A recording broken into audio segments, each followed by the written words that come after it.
This is the Comics Alternative Interviews, a conversation with Evan Dorkin, Part 1.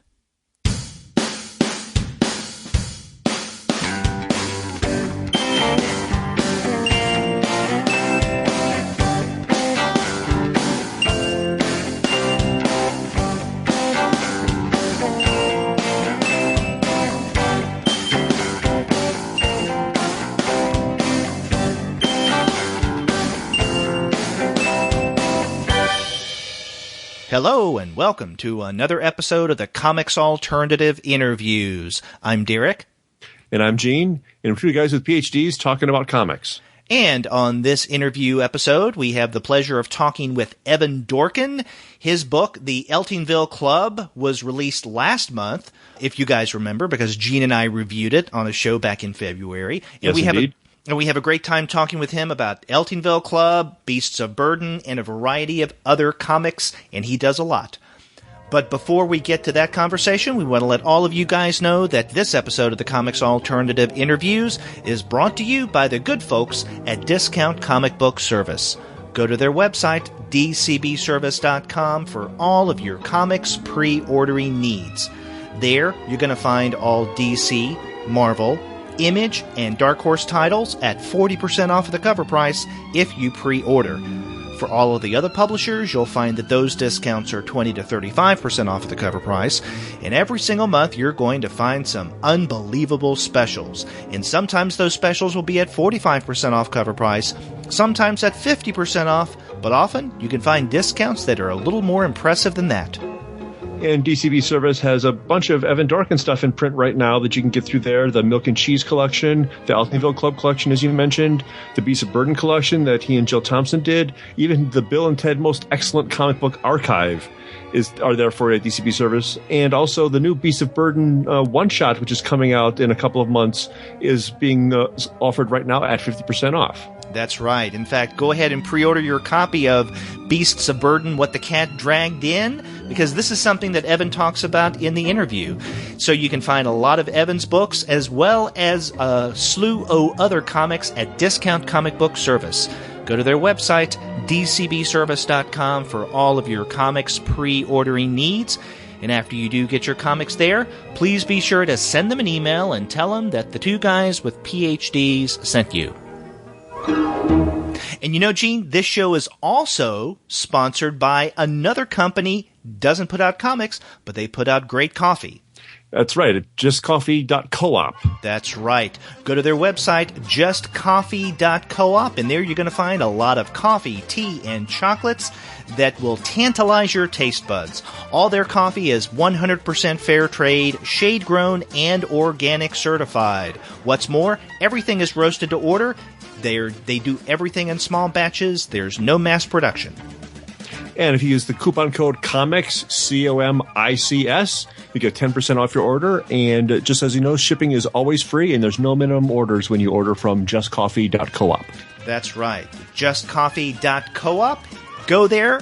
It's a great place to get caffeinated. So, Gene, we have a comics alternative first. Yes. We did an interview with Evan Dorkin. Now, we've talked with Evan Dorkin on the podcast before, but when we have, it's been at cons. So those have been relatively limited in time. But I think when I talked to him at Heroes Con a few years ago, we spoke for 20 minutes. Gene and I ended up having a conversation with Evan that lasted for about 2 hours and 45 minutes. And we thought, okay, we can put this out as one long interview, or we can break it up over 2 episodes. And so what we decided to do was, for today, provide you with the first half of our interview with Evan Dorkin, and then tomorrow you can get the second half. That's a whole lot of Dorkin for your dollar. That's right. But, it's also, we're talking about comics here, so serials are nothing new. So this will be a serial episode of the interview show. Exactly. And like you said, he's got some new stuff coming out, some reprint projects, but also Evan Dorkin being Evan Dorkin, we kind of cover all of comics. We go to comics history, we go to comics publishing practices, we go all over the place. And you hear some of that in the first half and some more in the second half. I think the second half is where it gets even a little, the net gets cast a little broader. Yeah. So let's go ahead and listen to the first half of our interview.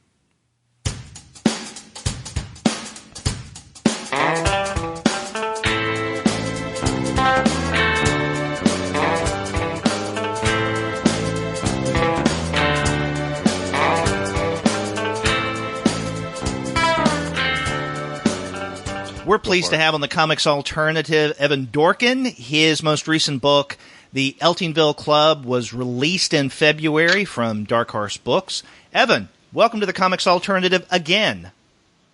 Was I on before?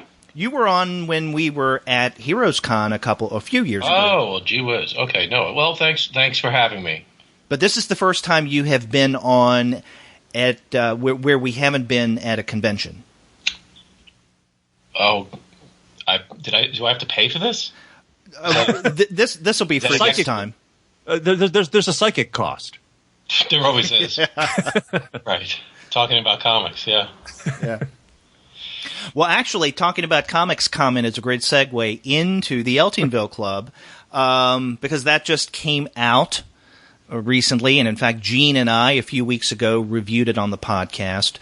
And much. This was something that you had started years ago, and then there were two standalone issues, one in 2014 and one in 2015.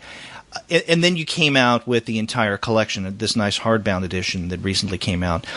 Did you feel like you needed to add those last two stories to round out and then complete Eltingville Club, or do you think that this is something that you'll come back to in the future? Oh, no, it's done. Completely. Oh good God, yeah. Yeah. I've been stabbing it for 15 years and it wouldn't die. These last two stories were always planned. They didn't come out exactly the way that I saw them in my head 16 years ago, I guess. Oh, God. Yeah, 16 years ago. I tried to finish this up in 2000. Originally, the last two issues that were going to be where I aimed them. I started them back then. The first page of number one was done in, I think, 2001. Wow. And I ended up doing a page a year for 3 years because during that time I had finished up the World's Funnest project for DC. I think I'd finished up an issue of Dork, and I was Sarah Dyer, my wife, and I. We weren't married at the time. We were working on the Eltingville Club pilot, for the Adult Swim, which hadn't been announced at the time, but we knew about. It was going to be a Sunday only at that time. It wasn't rolled out for the week. So we were so busy with Welcome to Eltingville that I could not get anything done on the comics. And for a while I didn't want to do the comics because I was sick of Eltingville. I always knew that I was going to end Eltingville, and that's why I was willing to sell it if the show got picked up, unlike something like Milk and Cheese. But yeah, I started it, and then my career started, I don't know, going into a tailspin, I guess, in the aughts, because I wasn't changing with the times, and it was impossible for me to get full books out without any money up front from SLG. Everything was back end, and that worked fine in the 90s when I was collecting a lot of old material from anthologies and then doing a few new pages. But the anthologies died while I was working on Eltingville and some other things. I mean, everything went to books, started to slide into books, and then the internet, and I was still doing these little 28-page comics crammed with stuff. The last Dork, number 11, was like 500 panels or something stupid like that.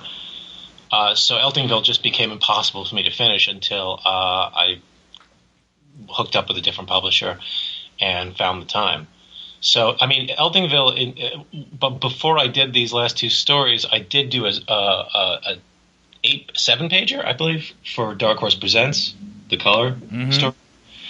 So I always knew that I needed more material because I didn't want Eltingville to be a 56-page book. That's all it was. It felt like more because it's really obnoxious and crammed. So it feels, you know what I mean? It feels like a riot. that there's more pages to it, but it's just that it's very dense and it's full of text. And I didn't want it to be such a thin book. There's actually a Spanish edition of all those old stories, and it's just thin. And I knew I always wanted to kind of end this as a story. There was always an eye towards that, which is why in some of the stories, like the zombie crawl or whatnot, you can see the group starting to splinter. You can see Jerry starting to change a little bit and get tired of just how awful everything was. And you can see Bill becoming more psychotic. But finally I got it done. I got the second one. The second one took me forever. It was really, it was like finishing up an entire part of my life in a weird way, just getting all these old projects. Closing that chapter. Yeah, old ways of working, old ways, and it was kind of like I blew out my hand, so it was almost like I have to retire from the ring or pitching or something. But my hands shot from the crowd scenes in the second Eltingville comic. This is a long answer. I'm sorry. I was going to try to. No. But yeah, I guess the answer is yes. It always happens. I always meant to patch it up to do these last 2 issues. There was always going to be the comic shop. I always wanted to do a retailing story, and I always wanted to do a story that touched on the idea that the characters, some of them were going to end up in the various industries that fans funnel into, and I figured San Diego's really the best place to up the ante on the mayhem, and it would allow me to make points about other things. In the years since I plotted these, comics have not necessarily blown up, but conventions and fandom has blown up. So the scripts changed. The script for the second one changed quite a bit to accommodate the accelerated internet-fueled horrors. This is that story, the last one, 10 years later. Yeah, the epilogue, yeah. When they're adults, and I'm not doing air quotes, but... we can feel them anyway. They're there. Yeah, it's the apocalypse, kind of. So do you feel we're going to burn the whole place down? I was going to destroy San Diego and actually have the character. For a short period, the characters were going to die, but I have so much. I just thought that was too obvious. And over the years, I decided to turn it around. I mean, Bill almost died. He was going to be trampled to death by fans, but I just thought it was sadder to let him live. I was going to say, it's more cruel to think that these people actually have to go on with their lives. It's also more realistic because it's kind of like those comics companies and professionals who you don't know how do they keep going, and and some of them are terrible. I mean, actually terrible people who do near criminal things, yet they cannot be scraped out of the comics industry or out of the movie industry or what have you, and they're still around, and all the professionals know how horrible they are. But 10 years later, 20 years later, they're still getting a book, or their company comes back for the third. How does Now Comics keep coming back? And it's because you can't get rid of all the lice it's Chinatown in the world. Yeah, it's Chinatown. It's Denmark. Yeah. Well, actually, the Denmark reference for our listeners is something that comes from our conversation before we started the recording, which is fascinating. Yeah. But it was too bad we didn't have the recorder on then. It's okay. You mentioned Chinatown, and here's another movie reference in regard to the way you ended the guys in Eltingville, and that is when I read that very last story, and you have them there in that vehicle, surrounded by people. Wait, that vehicle? Well, the car. Okay. Excuse me, the car? Are you a fake geek? No, I'm not a geek at all. I just play one for the podcast. Sure. What's the name of that car? So there you go. Ecto 1, man. Yeah. Thank you, Gene, because I was going to hang up on you two. Thank God my nerd brain has saved us. The car. Holy phony. Okay, shall I go on with my observation? Trying to get all the benefits of geekdom, which are I don't know what. That's why we have so many fake fans running around, because they get what? Okay. I was going to say that the end of that story reminded me of the very end of The Graduate, when you got those two guys on the bus, and I don't know the name of that bus, but it's the I've bus. never seen The Graduate, Derek. And then that's how the movie ends, and we have no idea what happens to them afterwards, as if they're just sitting there. Yeah. Yeah. Wondering what next. I think what happens is Dustin Hoffman becomes a fuck, and gets into plastics. Sheesh, yeah, God. No, in real life, he's an utter bastard. Just watch him work on YouTube, outtakes. Yeah, well, I mean, I've never seen The Graduate. It's one of those movies that, I'm turning 51 in April. If you are into crap and you watched a ton of television as a kid, New York had a lot of stations. You kind of learned about movies without having to see them. So there are certain movies that I know about and feel like I've already seen. So The Graduate, I don't know if I'll ever see it because I feel like I've seen it because people always talked about it. If that makes any sense. It's like The Godfather. I finally got around to see The Godfather, but I felt like I had seen it because, people talk about it and morons do the Marlon Brando thing. And also, you'd read the Mad parodies. So the Mad parodies, you felt like you saw the movie. Sometimes a lot better than the movie. Yeah, between Mad and Cracked and TV commercials, I know of a lot of culture that I didn't, and Looney Tunes. Like these days, yeah. I mean, these days I haven't seen a superhero movie since Hellboy, but I feel like I know everything. I feel like I know enough, to fake it. It's all out there. Well, you know how they fight, and if somebody, yeah, that's it. If you're at a party, not that I go to parties anymore, I have no life, but somebody goes, "Hey, did you see that one? What'd you think?" Good effects, kind of disappointing. Yeah. Bad female characters. Yeah. I am. Looking good. Gonna see the next one? Yeah. Can't stop. Yeah. I know. I'm sick of these movies. You going to the next one? Got my ticket already. Yeah. Everybody angry on the internet, but buying the tickets anyway. So fuck them. Yeah. People keep asking me if I've seen the new Deadpool movie, and I haven't. I haven't even seen the last Avengers movie. I didn't even see Ant-Man. I mean, I'm way behind. I've probably seen more than you have, but I haven't. Yeah, I saw the first Raimi Spider-Man, and I saw Hellboy, and the Raimi Spider-Man. It's like most movies. Most movies, it seems these days, they are as good. They are good as long as you're in the theater, and you walk out the door and you forget everything. And then once you try to remember it, it starts to get worse.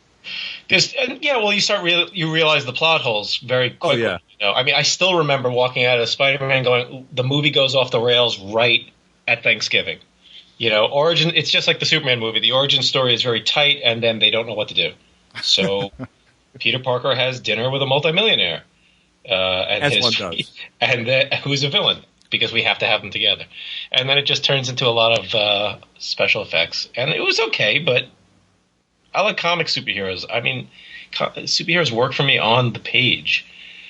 In movies, I've always said I prefer like Hong Kong martial arts wuxia films. They take it for granted. Or wire work. Because they just take it for granted. They have powers. They don't spend an hour of the 2 hours telling you how they got their powers and cried about it. They you watch the Heroic Trio and 3 characters show up. One of them is running over telephone wires. I love that movie with an unreasonable passion. And do you hate the second one? The second one, I think I saw it once. Horrible. They rushed it out. Yeah. See the same sets. They rushed it out so fast they redressed some of the sets. Ouch. It's like an old Universal horror movie. You could see the steps and go, "Oh shit!" But the first one is one of my favorite. I mean, guy pulls a car apart. They don't make a big deal about it. Anthony Wong pulls a car apart. And then, now, of course, it's China, so they're eating children or something, drinking their blood. So, but I just love the fact that Donnie Yen or Jet Li or whoever, they just jump off a car and fly. Done. They don't tell you their power sets. They don't tell you their moves. It's just, they've been doing that since, the 60s with King Hu and everything? I mean, they fly. They know how to float. They can take multiple shots. Get to the action. Get to the fun. I don't, Yeah, that's plot rather than origin. Right, and then they're not making action figures. Well, they're making all our action figures, but they're not making the movies to sell action figures. It's a very different aesthetic, and I'm not knocking. There's plenty of American films I like. I mean, Hellboy I wanted to like Hellboy more. It was a very likable film, but it's a mess. Del Toro loses track of his plots, in my opinion, constantly. He gets into a half hour. It felt like of monsters in the subway. Had nothing to do with the movie. Yeah. And when once Abe Sapien leaves the movie, it has no heart anymore. He's really there's a hole in that movie, and there's no villain. But anyway, we're not doing movie reviews. There's monsters, but no villain. You do not see the villain much. He does not have a presence. And in 007 movies, the villain is a very palpable thing, even when he's not on screen. And that's the way these things should go. But what do I know, right? I can't even get a job at the big companies anymore. Oh. So they don't like me. They're lost. No, I'm kidding. We don't like each other, I guess. Well, a little while ago you mentioned the Adult Swim pilot. 4 hours ago, right? Sorry. Yeah, 4 hours ago you mentioned the pilot of Eltingville Club, and you write a little bit about that experience in this new book. But I'm wondering if you can tell us a little more about what it was like to create that pilot, and then what happened. Why wasn't it, from what you know, why wasn't it picked up? The reason it wasn't picked up was because it wasn't seen as a potential hit. Obviously, Sarah and I never had a conversation with Mike Lazo at Adult Swim Cartoon Network about it. We spoke with Keith Crawford a lot. We were friendly with Keith, and we were still in touch regularly. But when Linda Sametsky asked would we think about doing it in Flash, we realized the show was obviously a budget nightmare if we went to series. The show was budgeted for prime time. They spent a lot of money on it. It's fully animated. Chuck Sheets was a Simpsons director. They flew us out to L.A. to interview directors. They spent money on this. And they let us have our heads. I mean, Sarah script edited. I wrote the script based on Bring Me the Head of Boba Fett. In hindsight, I think that the script was so reference heavy that a lot of people worried or felt that the series would just be four guys yelling references at each other, which is not the case. I get flack from some people that say that Eltingville is just nothing but references, and I think that's really wrong. I mean, they don't have to like what I'm doing in it, but I think that's a wrong read of it. These people breathe, eat, live, and breathe this stuff, and it's in their conversation. And maybe some of the conversation gets cutesy for people, but it's all part of a story. They're not just saying references. It's not the Big Bang Theory. It's not references as the joke. It's all part. It's part of the joke. Well, Family Guy doesn't even have a joke. I mean, this is very true. This is very true. I agree. Watched it. The joke is The joke about Family Guy is it's a joke on the world that Seth MacFarlane. The joke of Family Guy is that it's The Simpsons in disguise. It's not even in disguise. Yeah. They pulled the curtain, and you can see the wizard, the humbug, but it doesn't matter. Hey, it is what it is, right? I mean, when you're not a very successful person and you carp about something that's successful, it's very easy to just say you're jealous. It obviously works for enough people. I don't know how that thing ended up doing what it did, though, because it was sort of laughed out of the world and then came back. I think the Cartoon Network brought it back, and it just blew up again or something. I don't know what the hell happened. But it's like the Trump of animation. It's like, how the fuck did this happen? And every day you wake up and you go, it's done, right? It's over, right? Everybody stopped smoking pot for a week, right? It's done. We're done. Nope. 3 more shows. It's an airborne event after a while. So anyway, my little animation failure. It didn't appeal to people the way Family Guy does, or The Big Bang Theory. That's one of the saddest things I've ever heard in my life.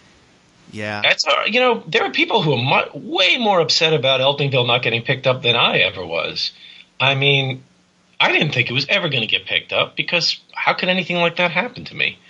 If it happened now, I would be much more positive. I am a more positive person than I was in 2000 to 2000 and maybe 13, 14, 15. A lot of things have come together in my life to allow me to fake being positive, even if I'm not. Whereas I feel that why not? Why can't I be successful? Somebody has to be, right? Enough people have to be. There's no reason to grouse about people like Rob Liefeld or Seth MacFarlane. They're doing something that obviously works, and you don't have to emulate that or do. And there's no reason to be jealous of it. You can make fun of it. That's what people do these days. That's what I've always done. But you don't have to. It's not a zero-sum game. Their success isn't someone else's failure. Yeah. Eltingville failed on its own. It just wasn't strong enough. I didn't set the budget on it. I certainly wouldn't have spent. I've heard numbers like $500,000 or something crazy like that. But it was a great experience. It was a grueling experience because I tackled it like a comic. My OCD kicked in, and if I were to do it over again, I would not design everything. I would not have a hand in as much. I would not worry as much, hopefully. But I shouldn't have been designing backgrounds. It's not a strength of mine. I shouldn't have been designing every prop. But I felt I had to do that. I did. I knew I wasn't insane. I didn't do the storyboards. I hired my friend Stephen DeStefano to do that. But I ended up working on those a little bit because just hanging out and we got together and I drew a few things. He used a few things that I had drawn. But yeah, I think I drew every prop except for a vulture. I could not get the vulture. So I just asked somebody to do the vulture for me. And I apologize in sketches to the people. I'm like, oh my God, these chairs are drawn by a moron, but please fix this. But we went around, took a lot of photos on Staten Island and worked them into backgrounds. There are some real buildings. They're based on the Googleplex and the old folks home. But I ended up, we sat in on the voice direction, and Sarah ended up co-directing the voice sessions because the person who was supposed to do it never showed up. Wow. They sent an apology. They just basically, I do not know what happened, but there was some sort of flop sweat or something, but it was very weird. But, we hired the acrobats. Sarah did all the color design. I went to school for animation. It was what I wanted to do in my late teens when I was like in a low comic book period and I was really a big animation geek as well as comics growing up. And I realized that comics were a better way to tell stories if you're somebody who doesn't get along well with others. And the idea of doing a ton of drawings to make somebody run across a room, I couldn't do it anymore. I love animation. I'm an enthusiast, and I respect the hell out of people who can do it. So getting to do the show was a dream, and it didn't work. Some people think it's not funny, and some people hated it.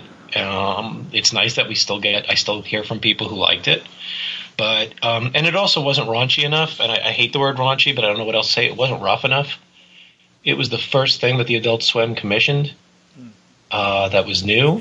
So they were still finding their voice, sort of? We didn't know how – yeah, exactly. We didn't know what kind of language we could use. We didn't know what kind of violence was tolerable. We didn't know how adult it could get on the Adult Swim. So it was tentative. It was the script didn't quite – I always did feel a little held back. That's not anybody's fault. That was just being in first position. I think that's a natural thing. We ended up doing a pilot for them afterwards based on Ward Willoughby, the little boy character, and we were using him and Jane and some new characters, and it was actually like a horror thing. And I blew that. That was during a period where I was just really in my cups, depressed and unable to make decisions. I literally couldn't fix a couple of sentences in the Bible. We had the script, the designs, the whole thing ready to go, and I ended up. I think I was afraid to succeed, if that makes sense. No, I can understand that. Responsible, and it was terrible because I really wanted to do it. It was a pilot called Tyrone's Inferno, and I was so excited about it. And I think it would have been good, and it would have hit at the right time. It was pre-zombie craze, pre-horror comedies. but I screwed it up. But anyway, when we worked on that, we were able to go much further. They wouldn't let us shoot Jesus, but it's already been done. The cops were, he's a zombie. He came back in the zombie apocalypse, and the cops were shooting at them and crying because they thought their mother was never going to speak to them again.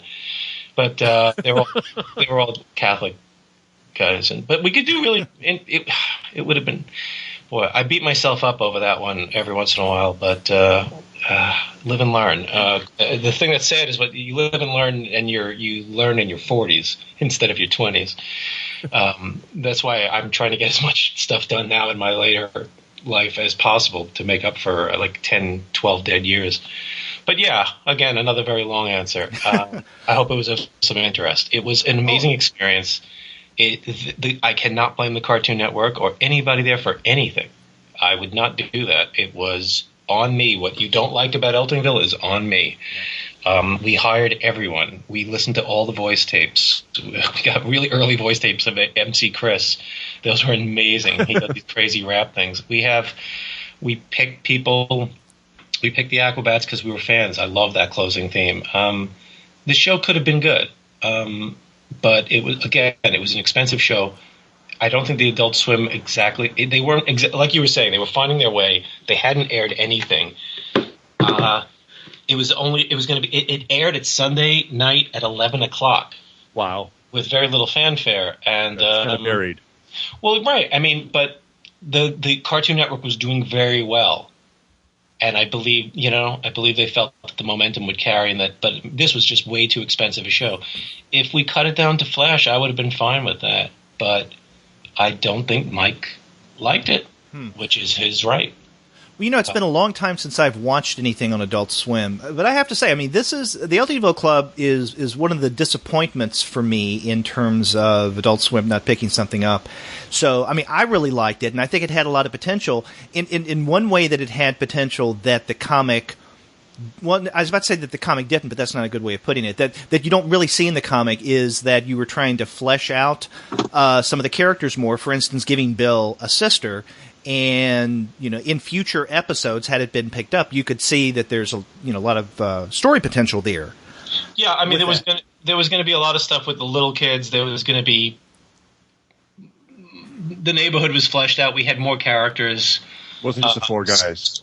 Toy scalper, like this underworld of toy scalpers, and how that network works. We were going to show basically like how toys get like laundered and how the back room works at Toys R Us and all, back in the day when there was still the, much more rabid collecting and hoarding of female characters and weird stuff. McFarlane toys were huge and Wizard and all that crap. I mean, we had there were plots. There's a panel in Eltingville number 2 where they're all sitting around the table talking. Some of the plots from the show and comics that I ended up not doing are alluded to in there. The plot point with the girl that Jerry liked but never went out with, she's mentioned right before the final breakdown when they all get into the last fight.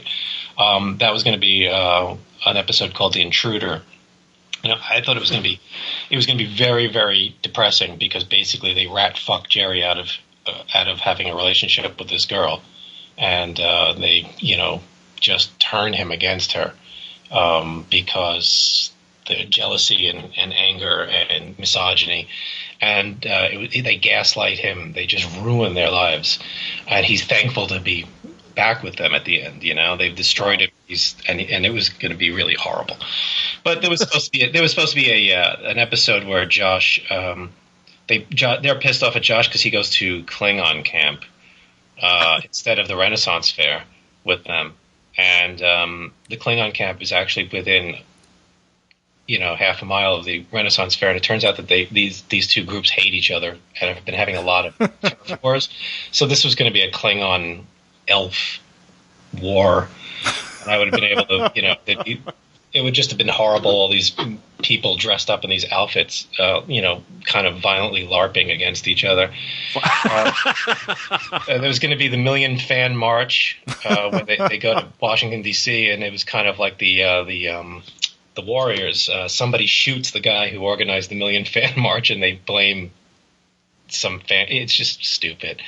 The Million Fan March, a million guys did not show up, but Right. Washington was just going to be this sea of idiots, and they had to try to get back to New York. Somehow Bill and Josh are blamed for whoever shot this guy, which, sometimes you felt like somebody was going to get shot at a convention. Somebody was going to take things too far, and you killed Supergirl. Boom. It'd be easy enough. Not that I want to put anything in anybody's head, but everybody's dressed up with a gun. I mean, what was security like at conventions in the aughts? Well, let me ask. You've a few times now you've made comparisons between comics and fan culture now and the way it was about 10, 15 years ago. Do you think that the Eltingville Club is more, less, or just as pertinent now than it was when you first created those guys? Well, let me ask you, what do you think? If you don't mind me turning that around, because I am not as involved in fan culture as I used to be. But I am not hearing people say. I'm hearing people tell me say that they feel the early strips are dated in the references, which is obvious. These characters are like Peanuts. They're still they're talking about Eisenhower, then they're talking about Reagan and Peanuts. Yeah. But the Fantastic Four met Abe Beam, and then they met Ed Koch. So the characters. I mean, there's a scene where the characters in 96, 97 are talking about how it's the greatest time ever to be a fan, because the multiplex was nothing but genre. It was nothing but animation, superheroes, and monsters. It's even crazier now. Yeah, that moment struck me when I was reading the book. It was like, boy, that was 20 years ago they're saying that. Then look at what the movieplex looks like today. And, the geeks inherited the earth. And that's the because you were asking what we thought in terms of if they're more or less pertinent. I mean, I think they're just as pertinent, but in a different way, because now fan culture has been mainstream to a point that it's not edgy, it's not different enough, really. It's because everybody's doing it, right? I mean, when you have entire families going not only just to San Diego but to smaller local cons and cosplaying. The Incredibles. Exactly. I mean, you can't get much more mainstream than that. So, but I think that the Eltingville Club, they could address this phenomena, right? They could say they could take offense at the fact that now they're not on the outside anymore, that the mainstream has basically stolen their thunder. Well, this is one of the reasons they get crazier. Yeah. By the time I was able to do that last story, you can see that they're sitting there watching the Great Parade walk by, and they're pissed. They don't. I was thinking about this, doing some strips. I mean, I want to try to get off the geek stuff for a while, but it's hard because that's where that's where I live. But what happened was, it's like some fan boy got a wish from a genie in 2000, and he said, "I want everyone to take the stuff I love seriously." Which is what everybody was saying when I worked in the comic shop. They wanted more readers. Why doesn't anybody like this stuff? Why do we get made fun of? And the problem is, some of these the guy who got the wish didn't specify he didn't want women or black people or gays or transgender people. He just wanted people like himself, and he probably would have hated that too, because he's not special anymore. And people didn't come in and just want to talk about Batman or Spider-Man. Now, I don't understand that idea that you love something, you want it to be more popular, so once the band becomes more popular, you hate them because you were there first, and it's like you should get something for that. I mean, the band was there first of all, and if you like the people who are in the band or making the comic or the app or the game, don't you want to see them successful so that they can be secure to make more stuff? You're not supposed to get a halo of light around yourself as I'm the fourth person who bought the 7-inch. You're supposed to be happy when the things you like get made, rather than when we grew up and everything got canceled. Any science fiction show or horror show or any anthology or the stuff you like got canceled constantly. There was nothing to watch. So you watched any piece of crap that came out. If Fantastic Island or whatever that was called, you watched it. If Logan's Run TV show sucked, you watched it anyway. Right. You had to. There was no. The Star Lost got syndicated to a local channel, you watch that garbage. You watch Land of the Lost. You watch anything that had model animation in it, anything that had a dinosaur or a zap gun, anything that had, you watched it all. It was in Famous Monsters, and they said, find this stuff, and you prayed it would show up. And most of it was terrible, but you were so grateful. It was like a band playing in your town. You lived in this town, and you were so happy any band showed up. Or that you had a revival house in there or something. Or, back in the 80s, when if you could get Japanese candy or a restaurant opened up, you embraced it. And now everybody feels they're owed something. It's you're owed what you pay for. Yeah. And if you're sick of it, you stop buying it. But you don't have to live for it and go crazy. Yeah. These characters are crazy. They are the worst of my behavior when I was younger. My bad comic shop behavior, critiquing people's purchases and shit like that. My friends' behavior, people I've seen at conventions, people I've worked with, customers I've dealt with, store owners. A lot of that stuff in Eltingville 1 is true. Yeah. It's based on real stuff. Laser pointing to the shelves because you don't want to get up. That's amazingly sucky. Yeah. Wow. The kiddie pool in the ceiling that collects rainwater because there's a leak. That's a real That's a real thing. I wasn't able to get the cocaine front store in there because cocaine is too much of a real life thing for a comic store parody. It points towards, if not larger social issues. Yeah, that connections that are not just downloading and selling porn bootlegs or faking signed copies of comics by professionals and selling them on eBay. It's almost too, if you know what I'm saying, adult and real. Yeah, too consequential. It's too connected to the real world. But yeah, there was there was a store that was basically that's how they did. Oh wow. Jesus. Well, I know you say you want to get off the geek stuff, but before no, I was just talking about my work. Oh, okay. We can talk. No, seriously, I was talking about how I keep thinking of ideas for fun strips for Dork, and if I bring Dork back, which I'd like to do, and I'm going to call it Dork again. Yay! Good. I like calling it House of Fun, but I think that was just a moment of weakness. I like the title, but I mean, my name's Dorkin. I have a book named Dork. I was kind of wondering why you chose to kind of like leave the brand behind, sort of. Because the brand had issues. There were people, but at this point, nobody. You could have a book called "Fuck" probably at this point. I think that it was fear because back in the SLG days, we knew we were getting retailers who wouldn't carry it because Dork. Penis, I guess, but there was a candy called Dork, and people said Dork all the time, so I didn't understand that. And there were people who the title turned them off. But who cares? I'm going to be in a niche my entire life. So, yeah, if there's a Dork, if I can draw more, if my arm calms down, I'd like to do another issue or 5 before I drop dead of Dork. That's really what I'd like to be doing, and as a side job is. Just write and drawing stories and gags again, but doesn't make any money, and I'm not 25 anymore.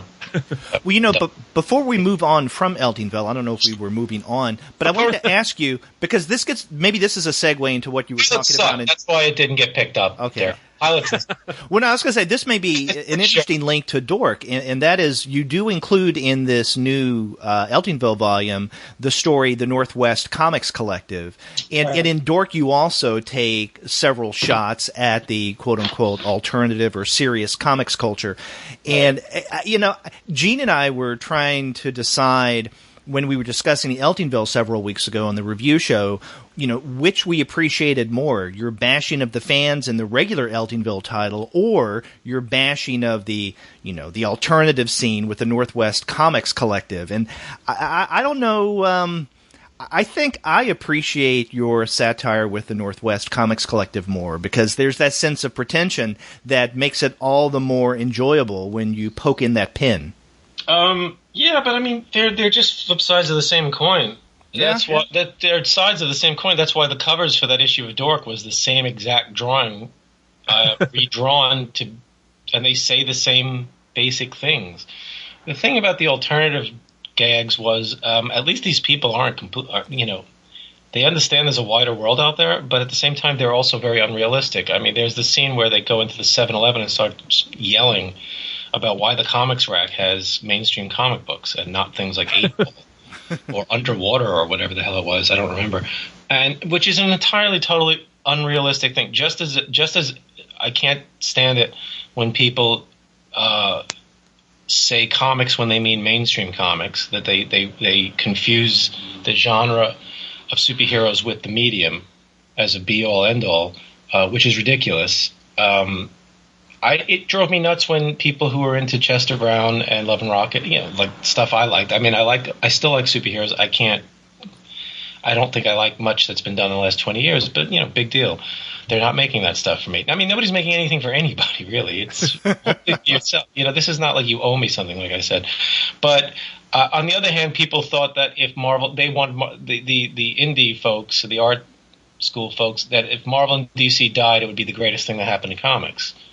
Which from working in a store I knew was not true, because Marvel and DC paid our rent and allowed us to buy things from NBM and Catalan and Fantagraphics and Drawn and Quarterly and on and on and on.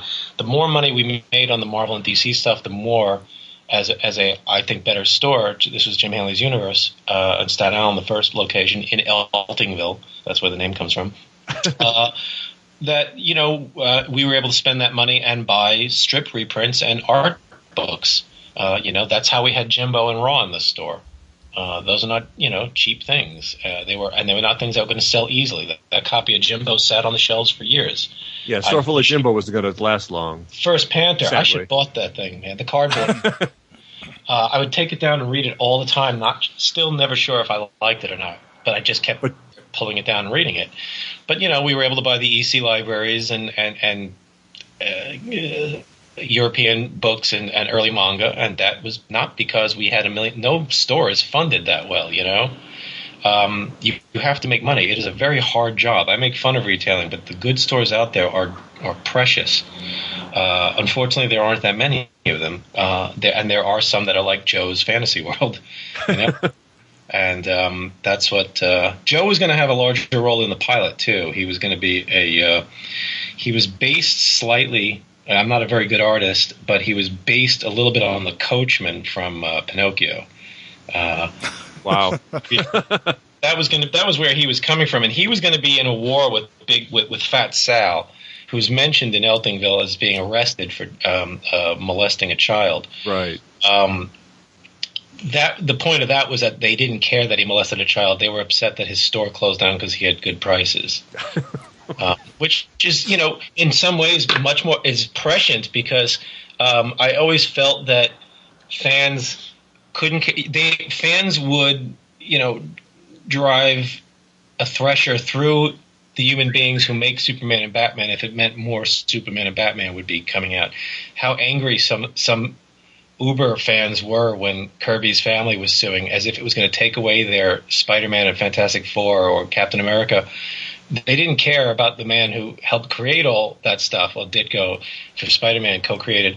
They only cared that this fictional character lived and breathed. At some point, they actually were excited when Marvel and DC would win these lawsuits, and they're just But they say they love the creators, though. You know what I mean?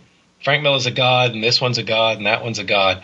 But don't until the licensed properties get in trouble. Don't ever affect our work, and don't ever say that these companies, have ever done anything wrong.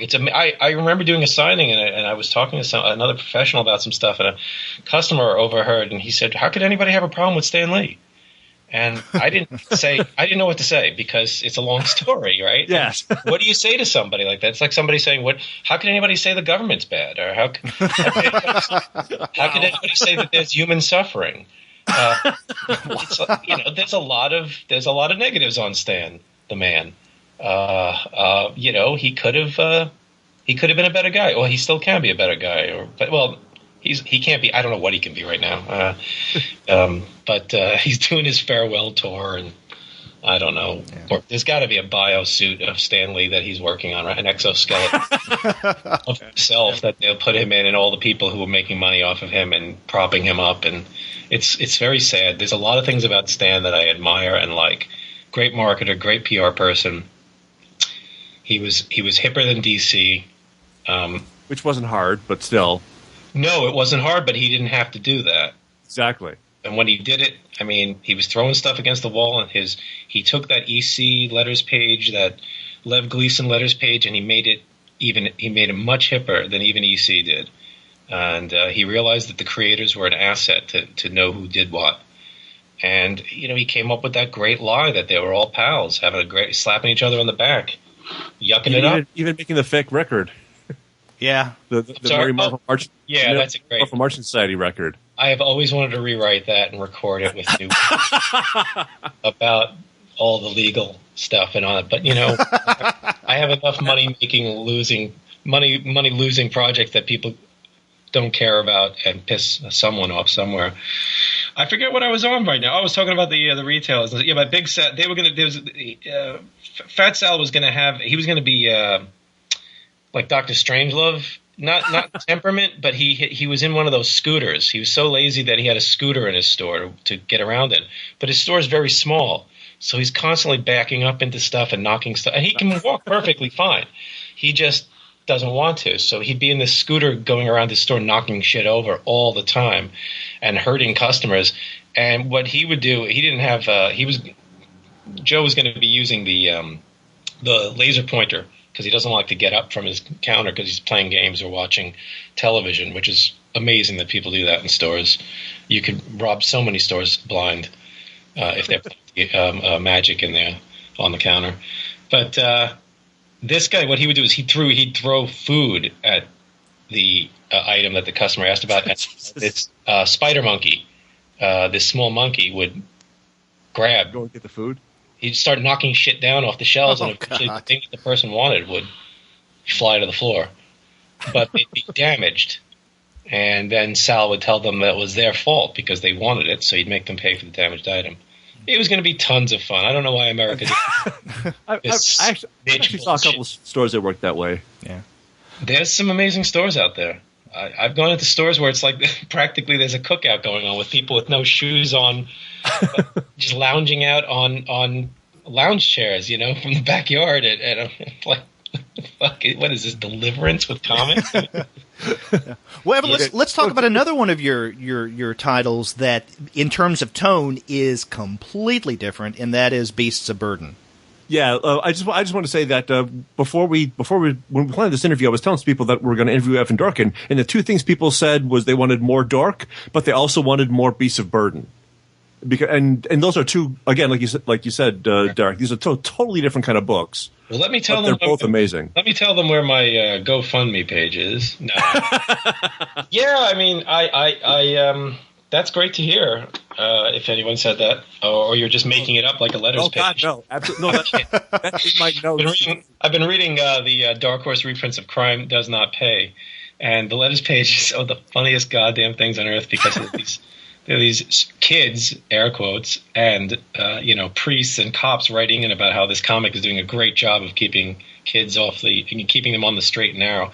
And my daughter, she's 11. She loves all kinds of comics, and we call it Crime Don't Pay because there's a letter purportedly from a 12-year-old kid who drew a picture of crime not paying and saying, "Hey, crime, writing about how he was going to become a criminal, but now he wants to be a cop." It's so clearly fake. This refrigerator-style drawing done by a kid is so clearly done by some 40-year-old booze hound at the Lev Gleason offices.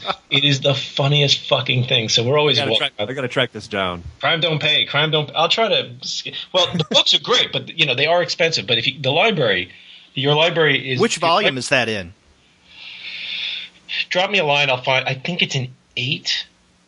It might be an 8 or 10. I don't know. I am fortunate to have been sent them all as a gift. But they're really fun comics. But boy, those letters pages are a pisser. Kind of like the early Fantastic Fours with letters from S. Brodsky. Right. But I mean, the funny thing is, that the Fantastic Four letters, that a lot of those letters are real. I mean, I've seen my stuff, my horrible, bitchy letters printed in Marvel Comics of the '80s. Like, I know what I'm talking about, and I want to be hired. I mean, that's the whole thing. The fans all want to be professionals, by and large, in comics. We all think we can make a comic. We don't all think we can write make an album or make a movie, although that's starting to break down too. I mean, the democratic nature of crowdfunding and the internet and CGI and whatever and home recording. But, generally, not too many people thought that they could do these things, but everybody thinks they can make a comic. At least that was my experience when I was breaking in, you just write some shit and some guy draws some shit. You know what I mean? People don't even know there's writers still to this day, even though writers are there's this writers artist war on the internet. It's another reason I'm not on Twitter for a while. But it's like people think that you just you don't write them, you just make them up as you go along. Somebody once said, and I'm like, making something up as you go along is still writing. A book with, there were people arguing about whether a comic with no dialogue is written, and I'm like, you fucking morons. Of course, it just came out of nowhere. A silent movie was, when the brain creates something, it's writing. When it makes a few things happen in sequence, that is writing. I mean, Jesus H. But anyway. Yeah. No, in that first Beast of Burden and Dork, yes, there will be a crossover. Okay. Well, in terms of Beast of Burden, in that first collection, that really nice hardbound collection of Beast of Burden stories, 6 years old. Yeah. You write a little bit about this, but I wonder if you can tell us a little more about the genesis of Beasts of Burden, where that came from, how you got Jill Thompson on board. No, we want to shorten this interview. Okay, then let's move on to Milk and Cheese then. With Mayor Linseed and I have a dinner date with. No. Ask me one question at a time, and I'll try to. If you ask me 12, I'll answer 50. You've heard me talk. Yeah. How did it come about? Yeah. It was an 8-page story that Scott Alley asked me to do for the Dark Horse book of Hauntings in 2003. He knew from working with Scott. Since the 90s, he knew that I liked horror material and I never pitched stuff, but, from talking and just from, knowing interests, shared interests, he was cool enough to invite me into this book because he knew that I wanted to do some non-humor stuff. I could not come up with an idea for a good haunted house story that was interesting enough. That would be different from. I was assuming other people would be doing haunted house stories. It's the Book of Hauntings. That was the peg to hang your story on. So whenever I do an anthology gig, I feel competitive with the other creators. I mean, not in a jerky way, but I have to bring my A game, or at least my A- or B game, or a glitzy looking C+. So when I especially if I know who's going to be in the book, and I know Mike Mignola is going to have Hellboy in there, I don't want to look I don't want to do something that just looks terrible. Plus, I think every anthology appearance is an ad for your work. Mm-hmm. Plus, I have terrible OCD, especially at the time, so I worried about everything. So I don't know if I had done a Hellboy story for him at this point. I may have for the Hellboy Weird Tales, and I did a Roger story. So I guess maybe that's another way that he knew that I liked horror stuff. But yeah, for the Hellboy anthology, Weird Tales, I picked Roger because I had a feeling nobody would, and I was right because I knew everybody would do a Hellboy story. So if I couldn't do the best Hellboy story, at least I could do maybe the best Roger story, especially since I'd be the only one. So it's I hedge myself there. But in this one, I thought, what can I do? What kind of haunted? I love haunted house stories. I love Shirley Jackson's Hill House. I love Legend of Hell House by Matheson.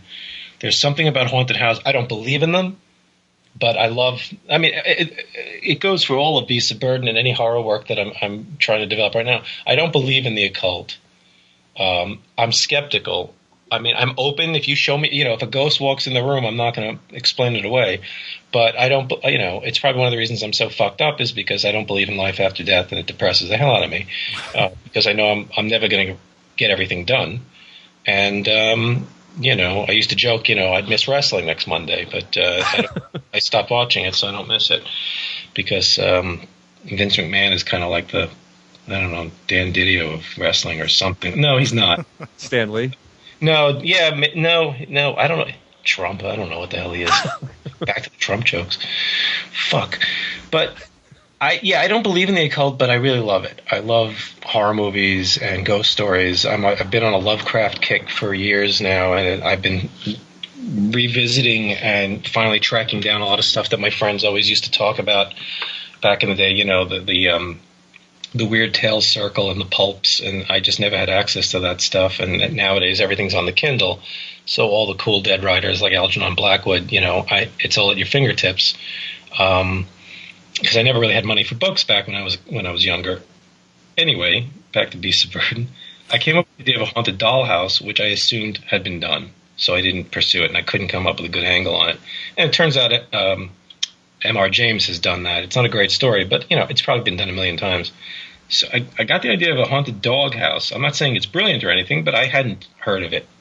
Again, there's so many millions of books out there. You're just assuming you're the 12th person to come up with the idea that's in print, and the 1,000th for people who never got it into print. Yeah. All ideas are out there. It's just a matter of there's always somebody who tells you, oh, that's just like this, and you're like, oh, I didn't know about that. Like, I never heard of Bunnicula.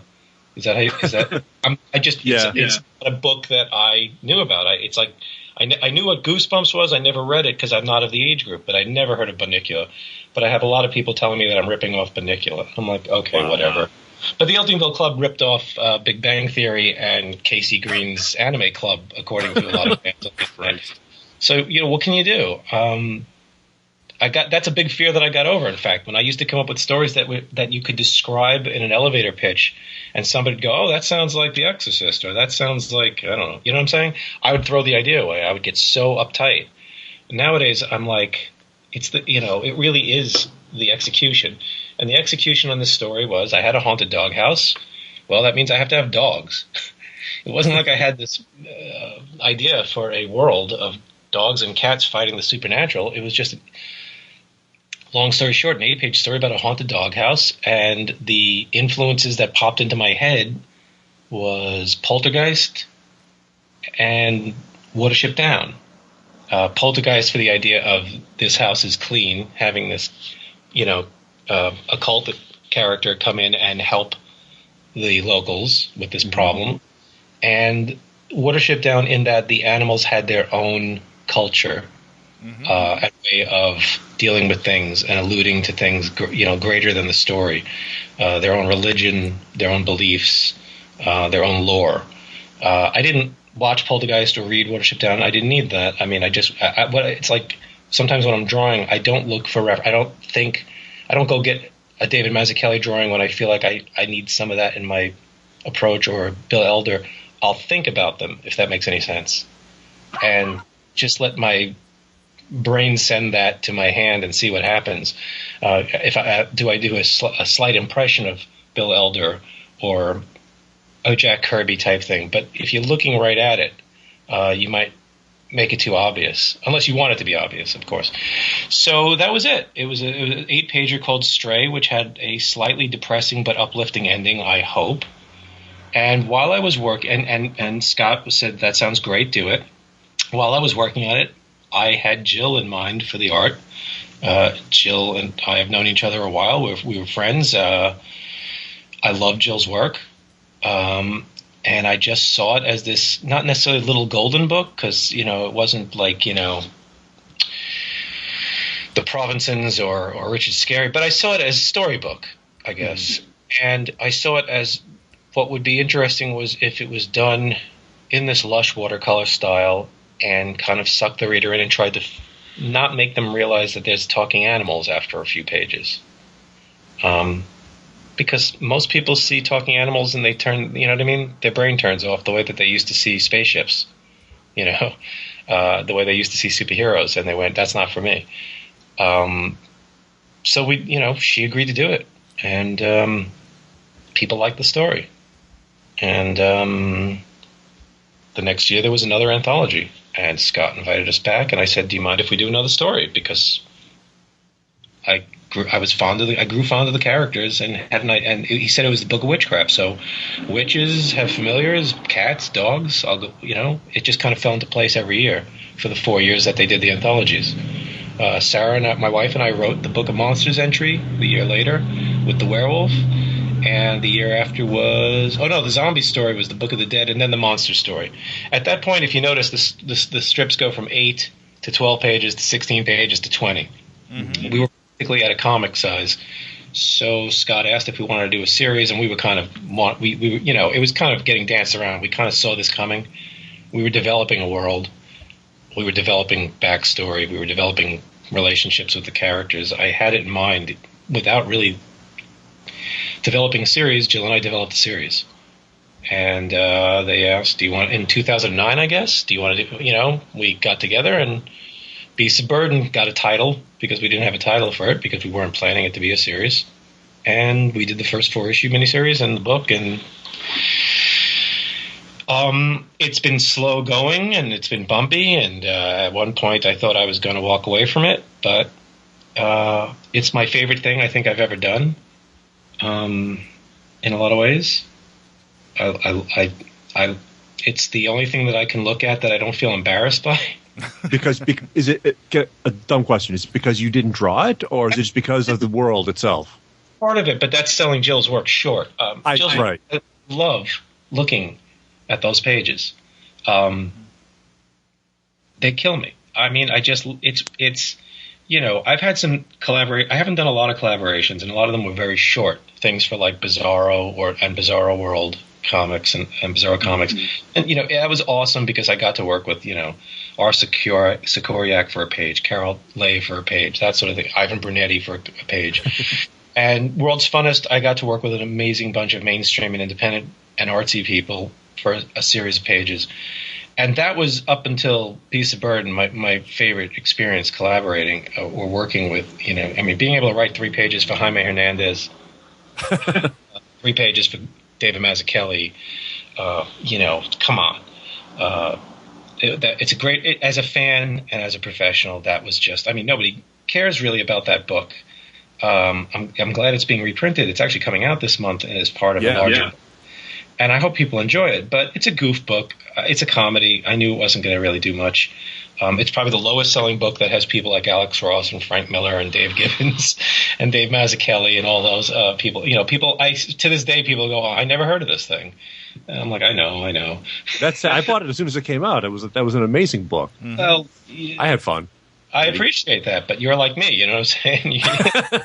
You're somebody who would buy a Batman comic, right?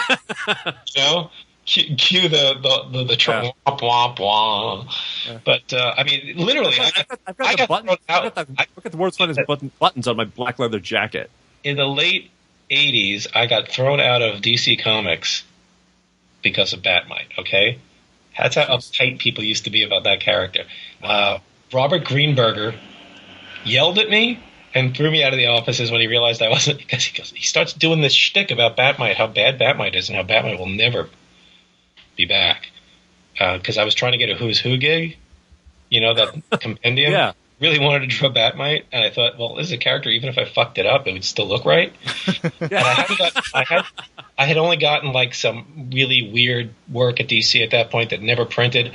I was basically a friend of Kyle Baker's and Steven DeStefano's, and Mark Badger's, and he goes, "What are you doing here?" After a while, I go, I'm waiting for Paris Collins, and get out. He throws me out of DC. So that was pretty good. Getting thrown out of DC probably sparked World's Funnest many, many, many years later when I came up with that gag, which was supposed to be a 22-page comic and turned into 64. Jeez. But yeah, Beasts of Burden. Jill's art completes that comic and brings it to life. And Scott wanted me to draw it at first, and I'm like, "You're kidding me? No." I draw circles for cats. I just can't draw good animals. I'm not an illustrator in that sense. I'm a cartoonist, and I can draw jerky cats. I can draw the crappy cat in Dork, or something like that. I can't draw these animals who needed to live and breathe, which is what Jill makes, does. Yeah, the art is amazing because it's great comic storytelling. The animals look just like animals, but they also are so expressive. Exactly. You believe the things that they're saying and their reactions. Right. I knew from drawings I've seen of hers that weren't necessarily in her comics, and I knew from the work in Scary Godmother that she just beautiful landscapes. So you have your setting. Setting is such an underutilized tool. Setting is so important to comics. I mean, and people don't. There are no settings in a lot of comics these days. I mean, when you think of Spider-Man swinging over the city, it was a living, breathing place for Ditko and Romita. Not so much with a lot of later artists. The Fantastic Four's world, Asgard,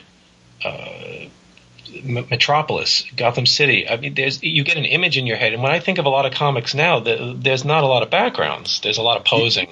You think of the characters, but not the world. Right, and that can still be good comics. But I mean, look at Tintin, look at Asterix, right? Look at Tezuka's work. I mean, there are Cerebus. Sure. If you want to look at that, you go right ahead. It's true though. I mean, Dave Sim is not untalented. that popped into my head as a great example of setting. No, and what Dave Sim is does, not untalented. I mean, but Barks, Duckburg, Eisner, Prince Valiant. I mean, it goes on and on and on. Windsor McKay's worlds. I mean, a lot. It's not just a location. This is something if I do talks at SVA or for friends or what have you for their classes. Again, this is invisible writing, as I put it. When you write silence, when you write a silent sequence, when you design somebody's bedroom to reflect their personality, when you show the city, somebody like Mobius also comes to mind. It's a realized world that the characters live and breathe in and interact with, and it tells you things about the characters. It gives you information without dialogue. So that's why I call it invisible writing. I mean, there are many. You think of that last Terry and the Pirates strip that Kniff did. It's mostly silent. There's a lot of silence in there, and of course that's written. And there's that sky, and there's the plane that Terry's waiting for, and it's just. All of this adds up to the sum of the parts. The whole should be greater than. You shouldn't just be looking at great backgrounds or looking at great foregrounds. You should just be immersed in that world.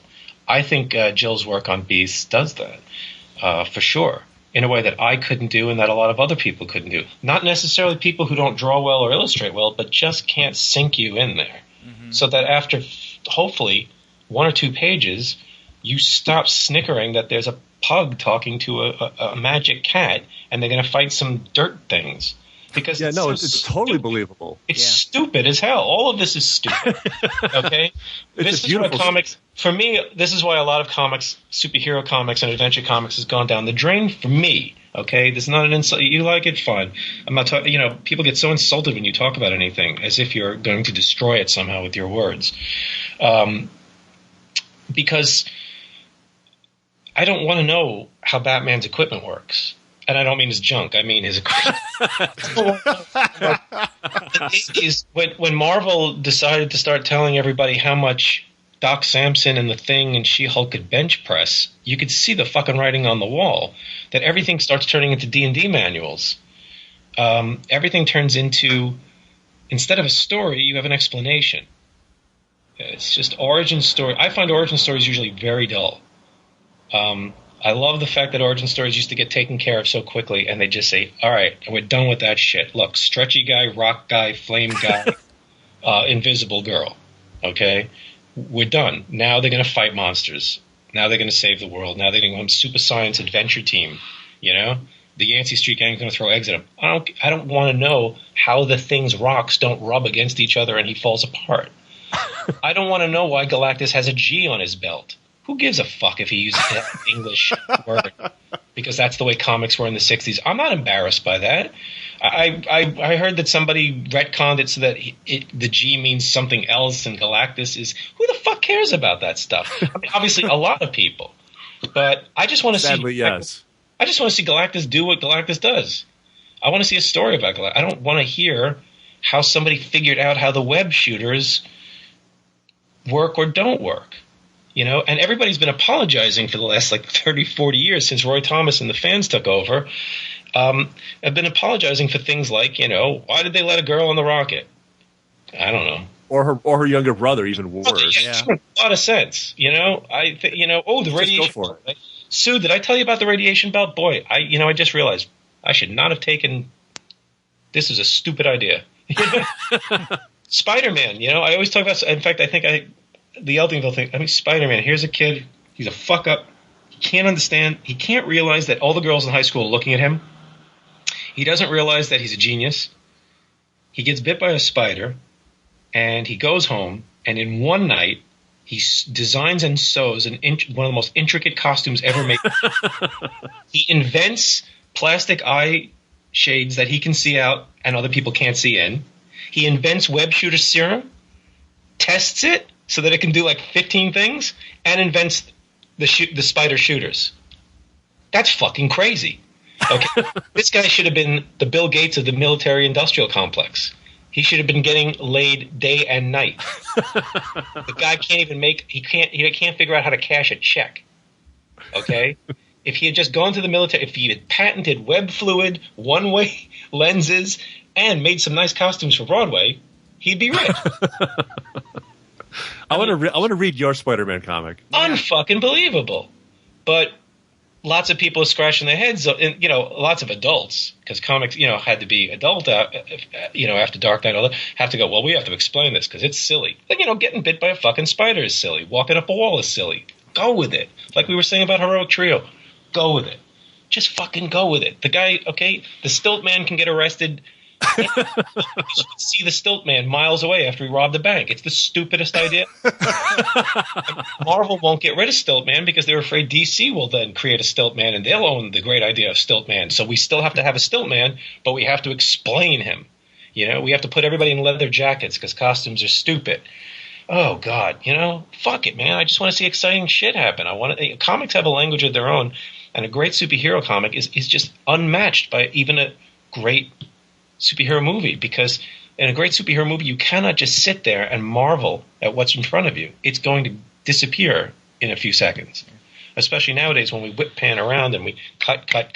The comic sucks you in, and who cares if it's a rock guy? He's a rock guy. Does he just follow the rock cool? guy? Is he doing fun things? And Beasts of Burden, it's really, there are times where I'm sitting there and I'm trying to figure out a sound effect for, a crow pulling an eyeball out of a dead monster. And I'm like, this is the dumbest job on earth. It's all stupid. It's all silly. It's a big problem I have why I never went into any other forms of the entertainment industry. I'm terrified of audiences. I'm terrified of crowds. I have done some things in front of people. Like I hosted the Harveys a few years. It was very, very terrifying. And it was kind of like immersion therapy. Because I knew I wanted to do it, and if people are saying, if I'm trying to, well, let's not get into it, but it's like, if you're asked to do something that you think can help, I don't know, the Harveys, back when I liked the Harveys, I thought, well, I should try to do this, and I shouldn't let my fear stop me. And it was hard, but I could never be an actor. I could never do stand-up or anything like that. That's why I wanted to be an animator and a cartoonist. You can act behind the scenes, way behind the scenes. You're not being judged on your face, your form, your weight, your nose, anything. Skin's doing that day, what you sound like. You can hide behind all your characters. But anyway, Beasts is just, I think it's some of my best writing. It clicks on a lot of things that I like in genre. It's pulpy, it's fantasy, it's horror, it's adventure. I don't get to do characters who like each other a lot. in my world. Yes, kind of the anti-Eltingville. Well, you know, earlier when I said that this is completely different in tone from not just the Eltingville Club, but other things that you've done as well. I mean, part of where I was going with that is that this is a book. I mean, not that your others do not have a kind of feeling to them. I mean, obviously they do. It's a different kind of feeling. I mean, but there's a lot of feeling with a capital frickin' F in Beasts of Burden. And I'm thinking in particular, I think the one story, I mean, all of them are moving, but I think the one that is the most moving for me is Lost. And especially that last one-page panel that Jill Thompson illustrates. But, I mean, the way that story ends, you know, you've been talking, you know, and rightly so, quite highly of Thompson's art. But I think it's the writing of this book that drives everything, for me at least. I mean, to get to the end of that story and to see how it ends, oh, my God. You know, I mean, if you're not prone to cry. But this is comics. You need both. Yeah. You cannot. The machine, the engine for that story that I hope punches people in the stomach on that last page, it needs words and pictures. When you're writing it in your head, you have an idea of the image that you would put in there. If you are working with somebody like Jill, it's better. It's you know, it's kind of like an assist in basketball, I guess. You needed both people. And you write with her in mind, the Beasts of Burden stories? Sure. Yeah. Sure. I never know exactly what they're going to look like because she has a different angle on things. The new issue that we're working on right now, I laid the whole thing out for myself. She never saw these layouts. And her layouts are – my layouts are a goof. You know, they kind of look like a manga writer's storyboards. It's, you know, scribbles and round eyes and of cats all look like little cartoon popsicle figures and stuff. And I had to do that to kind of break it down for myself. But Jill takes the scripts and she'll break a page down, add a panel, take out a thing, collapse a thing. The Boy and His Dog was an 18-page script, if I remember correctly, and she said, I need to break this down. It was overwritten. My earliest scripts are way overwritten. Jill asked me for no more than 5 panels because the watercolors really need space. By and large, stick to 5 panels if possible. Try to open things up. But I am a dialogue-heavy writer. I write like I speak, which is, you know, horrible, too much. Needs to pull it back. Sarah and I did a run on New Beast story, and we cut a lot more. I mean, Jill's art. Here's the thing: you get the art back, and if the illustrator is firing on enough cylinders, and Jill fires on all of them, you look at it and you go, "This face, Dim from his face in this panel, says so much more than the sentences we've written." Cut them. Mm-hmm. Sometimes you just don't need them. And we've had a lot of time on this issue because of the schedule being what it is, that we were able to I wrote this story 2 years ago. Sarah and I wrote it. I asked Sarah to help me write this one because this story called What the Cat Dragged In is a sort of, I wouldn't say a flip side. This is the new one?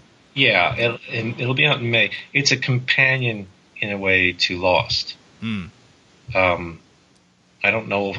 I hope it will work as well. I don't know if it will because it's kind of like the second time you get hit doesn't hurt as much as the first. Maybe I don't know if that's apt. I haven't been hit in a while, so that's good.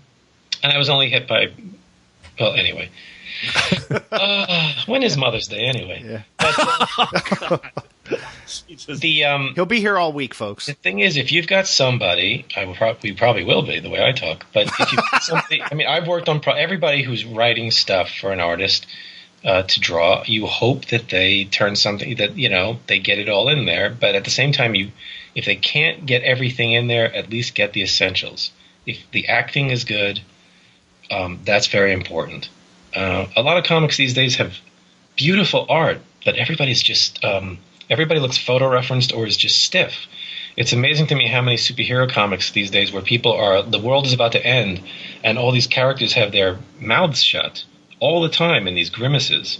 Whether they're saying we did it or they're saying we're doomed, they're just gritting their teeth in this I'm a badass face. And so many, there's this move towards realistic superhero comics. And I think that what I like about Jill's work on Beast is that it's cartoony, like you're saying. The characters act. They are alive. They look like cats and dogs, but they're not anthropomorphic. And the faces don't come out they're not like Disney faces where they're just rubbery, because they're going to be acting to accompany voice tracks. They look like they're doing what they're doing. It's very believable in that, but at the same time, it's its own world. It's not realistic with a capital R. It walks a fine line, and it's one of the things that I like is when people who are dismissive of the book or are skeptical of the book because it's this pretty watercolor book with these lovely backgrounds and these beautiful animals, and they'll turn a page and then there's 4 dead dogs with their stomachs ripped out at the gate, and they're like, holy shit, what the hell's going on here? It's a great feeling when I see somebody looking at the book at a convention table and they just kind of blink when they see the first gore shot in the book. The funny thing is Jill didn't want to do any of that stuff, and we've held back on a lot of it because our approach is sometimes you show it, sometimes you don't. Sometimes you go, sometimes it's Dawn of the Dead, and sometimes it's Val Lewton. Shadows, and there are times where she says, she at first didn't want to do any of this, and I think that what's interesting is to see Jill, who has done a lot of sweet work in Magic Trixie and Scary Godmother and Wonder Woman and et cetera, doing depressing death scenes of cute animals or gigantic evil frogs. Yeah, my daughter got a hold of that story when I was proofing it for the lettering placement back in the day, and she is still to this day mad at me about that. She was, I think, she was like 5, and she's always been an advanced reader, and I felt terrible because she read that whole scene in Fluffy, the cat that gets eaten. Like that was her perfect animal that she would like to have had as a pet. Oh man! Taunt me with "You killed Fluffy." Yeah. When she was little, she started quoting the dialogue from the demon frog at the dinner table, and Sarah shoots me this look, like, why are you showing her this stuff? And I said, and I'm shrugging, and I'm like, it's like sitcom time, and I'm like, I didn't show her anything, and she says, Daddy, you wrote that wrong. You killed Fluffy. And wow. She's still pissed. She just mentioned it the other day. Now she's aware that she's being sarcastic and but holy shit, we don't let kids. She has not read any of Beasts of Burden. Except I think for one story, which I thought was the Goblin story, because it's jokey, even though it's got a sad ending because he's basically an impoverished goblin who can't feed his family. But I don't know why, to pick up on what you're saying, I don't know why Beast has as much depressing stuff in it, and sad stuff, and gloomy stuff. The issue I'm working on right now was supposed to be, it was going to be a Lovecraft parody, and it turned into a very depressing dark story, and I was going to kill it. I wanted to kill Ace. Aww.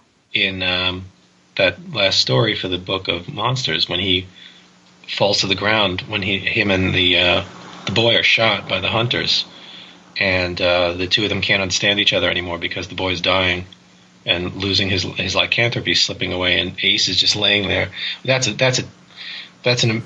Jill pulled that sequence apart and extended it. And it's just, sometimes I see people Tumblring the Ace saying, don't leave me. And I get upset. Oh, man.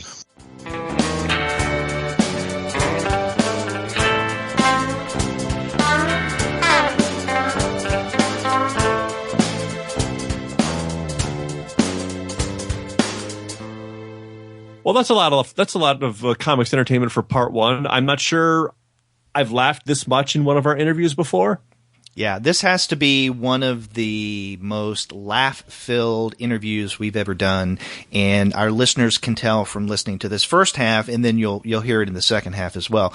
And in fact, Gene, I've always thought of Evan as one of 3 great humor writers in contemporary comics today. I'd put him right up there with Michael Kupperman and Tony Millionaire.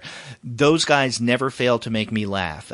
And obviously Milk and Cheese is just drop dead hilarious. But a lot of other things that Evan does as well are just funny. I mean, the guy is a great comedic writer, but he's also really good with the serious stuff too. Case in point, Beasts of Burden. Right, yeah. But even when he's comedic, he's also really, really thoughtful. And also his tastes and interests are so wide-ranging. And pretty much that wide range shows up, not in Beasts of Burden as much on the page because he's not drawing that one, but in almost everything else that he does draw himself, every page is just densely packed with information. Yeah. As you put it, when we reviewed the Eltingville Club, there's a lot of ink for your buck. Oh, yeah. A lot of ink, a lot of chicken fat in a lot of these things as well. Little tiny jokes scattered throughout. Yeah. So when you're reading his humor stuff, you're reading a lot of words. You're reading a lot of words, and we were speaking a lot of words in the first half of this interview. Now, remember, we will have the second part of this interview that will be going up tomorrow, so be sure to return for that. But we want to thank Evan for the first half of the interview, and also remind you guys that this episode of the Comics Alternative Interviews was sponsored by Discount Comic Book Service. Their website is dcbservice.com. Be sure to go there for all of your comics pre-ordering needs. And it's also sponsored by Just Coffee Co-op. Their website is justcoffee.coop, and upon checkout, be sure to use the coupon code COMICS. It'll give you 10% off of your order of coffee. It helps us, and it helps you as well. So that's justcoffee.coop. And after you do get your coffee and your comics, get in touch with us and let us know what you're going to be drinking and reading. If you go to the website, comicsalternative.com, you'll find that you can send us a voicemail through the wonders of SpeakPipe. It's very simple and easy to use. Or if you want to be more difficult about things, you can pick up the phone and call us that way. Our phone number is 415-3COMICS. That's 415-326-6427. You can also email us. We're two guys at comicsalternative.com, or you can contact me directly. I'm Derek at comicsalternative.com. And Gene, how can they get in touch with you? Gene, Gene, at comicsalternative.com. That's right. You can also find us all over the social media sphere, such as on Twitter, Facebook, Tumblr, Instagram, Google+, Goodreads, Pinterest, and YouTube. You can subscribe to the podcast through iTunes. You can stream us on Stitcher. You can also find us on TuneIn. And as always, you can find every single one of our episodes, as well as the reviews and the comics-related commentary that we post on our blog. And that's at the website, comicsalternative.com. So Gene and I will be back tomorrow with the second half of our interview with Evan Dorkin. And until then, I'm Derek. And I'm Gene, and we'll talk to you again tomorrow. Take care.